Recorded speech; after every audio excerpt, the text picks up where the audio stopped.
కృతేషు నారసింహస్య త్రేతాయాం రఘునందనః ద్వాపరో వాసుదేవస్య. కొండమీద స్వామివారు స్వయంభూ అనంత పద్మనాభ స్వామివారండి. పంచపాండవులు అజ్ఞాతవాస సమయంలో వాళ్ళ కోరిక మేరకు స్వయంభూ వెలిసిన స్వామివారండి.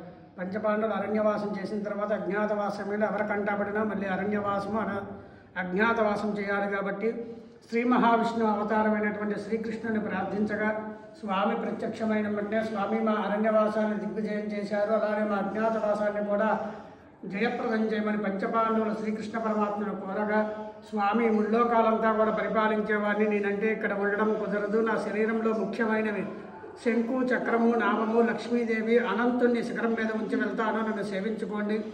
అనంతుడనేవాడు నాకు అత్యంత ప్రీతికరమైన వాడు. భాద్రపద మాసంలో శుద్ధ చతుర్దశి నాడు అనంతవ్రతం అనేది ఒకటి ఉన్నది, అది చేసుకున్నట్లయితే విజయాన్ని పొంది రాజ్యాభిషక్తులు అవుతారని చెప్పగా పంచపాండవులు స్వామివారిని సేవించుకొని భాద్రపద మాసం అనగా మనకు వినాయక చవితి అయిపోయిన తర్వాత పౌర్ణమి ముందు రోజు చతుర్దశి రోజున అనంతవ్రతం ఆచరించిన తర్వాత విజయదశమి కల్లా వాళ్ళకి విజయం చేకూరి వాళ్ళ రాజ్యానికి వెళ్ళారటండి. అందుకే ఆ రోజు విజయదశమి అనే పేరు అప్పటి నుంచి అనంత పద్మనాభ స్వామి వ్రతాలు అనేవి ప్రారంభమైనాయండి. స్వామివారికి ఇక్కడ రూపం అనేది ఉండదు, మొత్తం కాలంలో సాలగ్రామశిల మీద వెలిసిన స్వామివారండి.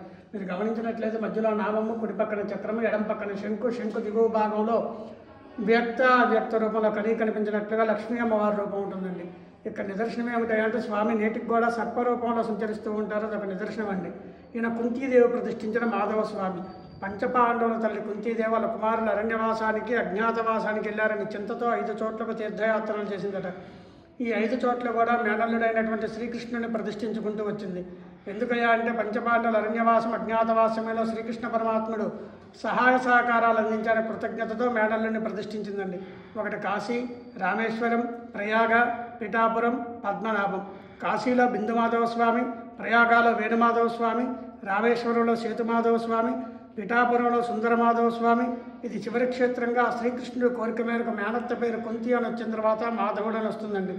ఈ 5 క్షేత్రాలను కూడా పంచమాధవ స్వామి క్షేత్రాలు లేదా కుంతి మాధవ స్వామి క్షేత్రాలు అంటారండి. వీరు సామ్రాజ్యానికి వెళ్ళిపోయిన కొంతకాలానికి మన విజయనగరం సామ్రాజ్యం పోసపాటి గజపతుల సామ్రాజ్యం ఏర్పడిన తర్వాత విజయనగరం రాజావారి కల్లో స్వామివారి దర్శనమిచ్చి పలానా అనంతగిరి మీద వెలిశాను, దేవాలయం నిర్మాణం చేయమని ఆజ్ఞాపించగా మన విజయనగరం రాజావారి మొత్తం కూడా 104 దేవాలయాలు నిర్మాణం చేశారట. ఆ 104 దేవాలయాలకు 3 దేవాలయాలు ఉన్నాయి. కొండ మీద స్వయంభూ అనంత పద్మనాభ స్వామి, కొండ దిగువన కుంతీదేవి ప్రతిష్ఠించిన మాధవ స్వామి, మెట్లెక్కి మార్గంలో నారాయణేశ్వర స్వామి ఉంది. ఈ దేవాలయాల నిర్మాణం జరిగి సుమారు 600 సంవత్సరాలు అవుతుందని చరిత్ర చెబుతుందండి. వెలిసి మాత్రం ద్వాపరయుగంలో వెలిసిన స్వామివారు. ఇది 2వ యుగం జరుగుతూ ఉందండి. ఇక్కడ ప్రతి సంవత్సరం కూడా 4 పెద్ద ఉత్సవాలు జరుగుతాయి. భాద్రపద మాసంలో అనంత పద్మనాభ స్వామి వ్రతాలు, ఆశ్వీజ మాసంలో స్వామివారి పవిత్రోత్సవాలు, కార్తీక మాసంలో రాత్రిపూట అమావాస్య కలిగిన రోజున ఈ 1278 మెట్లకు కూడా తైల దీపాలంకరణ శ్రవణగా కోటి దీపోత్సవం జరుగుతూ ఉంటుందండి.